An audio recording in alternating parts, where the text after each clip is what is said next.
Hello సుందరీస్, welcome back to our channel. అతడే నా సైన్యం పార్ట్ 32.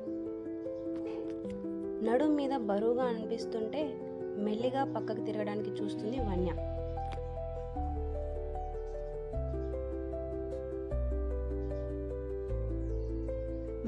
ఆమె వల్ల అవ్వలేదు అంటూ మూలుగుతూ పక్కకు చాలా కష్టంగా తిరిగిన తనకి ఆమె పెదవుల మీద ఏదో గుచ్చుకున్నట్టు అనిపించి కళ్ళు తెరిచింది.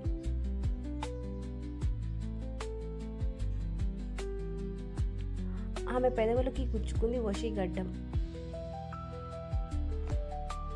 అతడి పెదవులు తన ముక్కు మీద ఉన్నాయి. అతడి ముక్కు తన కళ్ళ దగ్గరగా ఉండడంతో పాటు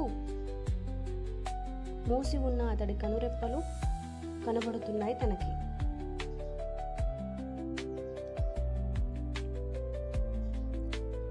ఎంత తిక్కుగా ఉన్నాయో. అమ్మాయిలకి అలా ఉంటే అందంగా కనబడతారని ఏవేవో యూస్ చేస్తారు, కానీ అతడికి అవన్నీ అవసరం లేదు. కాస్త పైకి కళ్ళెత్తి చూసిన తనకి తిక్కుగా ఉన్న ఐబ్రోస్ కనబడతాయి.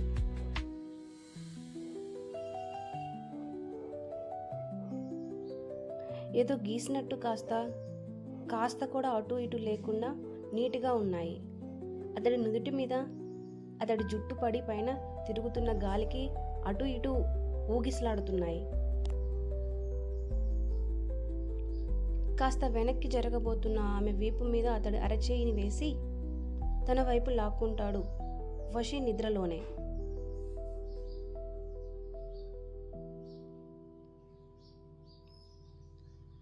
ఈసారి ఆమె మెడవంపుల్లో దూరింది అతడి తల. అతడి మీసాలు గడ్డం ఆమె సున్నితమైన చర్మం మీద సూదుల్లా గుచ్చుకుంటుంటే వెచ్చని అతడు ఊపిరి మెడంతా పరుచుకుంటుంది.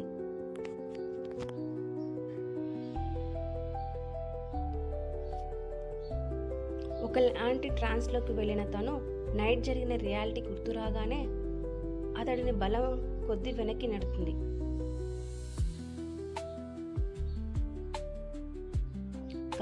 కాస్త కూడా చగదలేదు అతడు. డిస్టర్బ్ చేయకే అంటూ అతడు గడ్డంని ఈసారి ఆమె ఎద మీదకి చేర్చుతాడు కాస్త సర్దుకొని.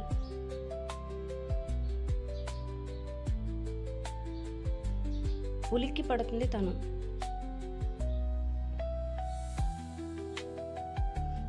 అంటూ నిద్రలోనే నవ్వుతూ ఐ లవ్ యువర్ స్మైల్ కుంజి అని గాఢంగా ఊపిరి పీల్చుకుంటాడు.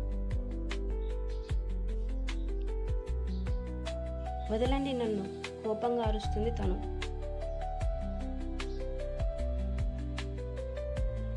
నో, నాకు నిద్ర వస్తుంది, డిస్టర్బ్ చేయకు అని ఆమెను మరింత తనలోకి లాక్కొని ఆమె సన్నటి కాళ్ళ మీద రోడ్ లాంటి అతడి కాళ్ళని వేస్తాడు.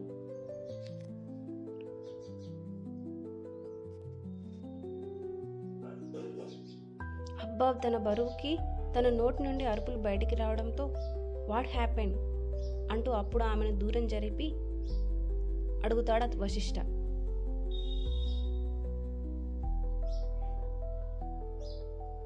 కోపంగా చూస్తుంది అతడు వంక. కుంజి, ఐఎమ్ ఆస్కింగ్ యూ, ఏమైంది?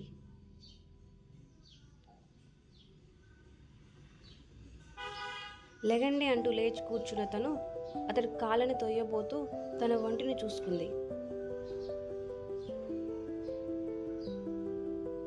తన బట్టలు సరిగా లేవు, ఆమె ఒంటి మీద నగలు లేవు. షార్ట్ ఉన్న వరకు అతడి కాలు దుప్పటితో ఉండడంతో బయటికి కనబడుతున్న అతడి స్కిన్ చూసి అతడు వంక చూస్తుంది అయోమయంగా ప్లస్ టెన్షన్గా.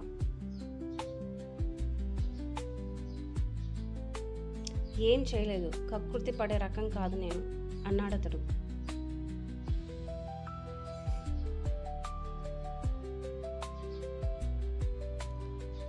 కాస్త ఊపిరి పీల్చుకుంది తను. అతడికి తెలుస్తూనే ఉంది, నీ మొహం ఇంకా అలసిపోయినట్టుంది, కాసేపు పడుకో అంటూ ఆమె రెక్క పట్టుకొని లాగడానికి చూశాడు.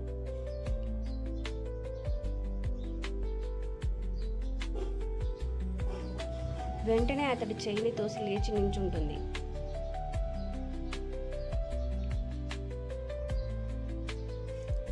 వన్య సారీ అని చెప్తాడు వశిష్ఠ. కాస్త కూడా ఈగో ఫీలింగ్ లేకుండా చెప్తున్నా అతడిని చూసి తను షాక్ అయింది. నైట్ అతడి బిహేవియర్ తలుచుకుంటేనే ఇంకా ఆమె వెన్నులో వణుకు పుడుతుంది.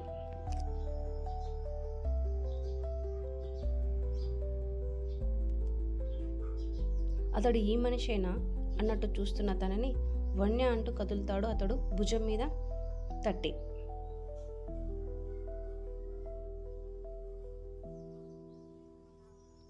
టక్కున అతడికి దూరం జరుగుతుంది.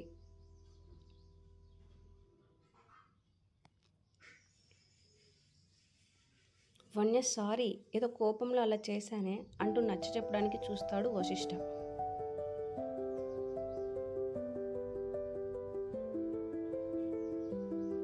వెనక్కి జరిగి ఆ రూమ్ నుండి వెళ్ళబోతున్న ఆమె నడుం పట్టుకొని ఆమెను వెనక్క నుండి హద్దుకున్నాడు.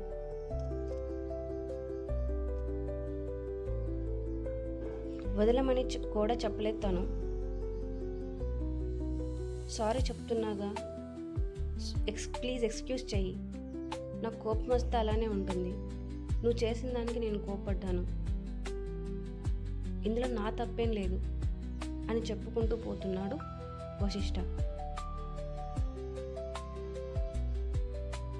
తను గింజుకోవడం ఆపేసింది. Thanks for watching our video.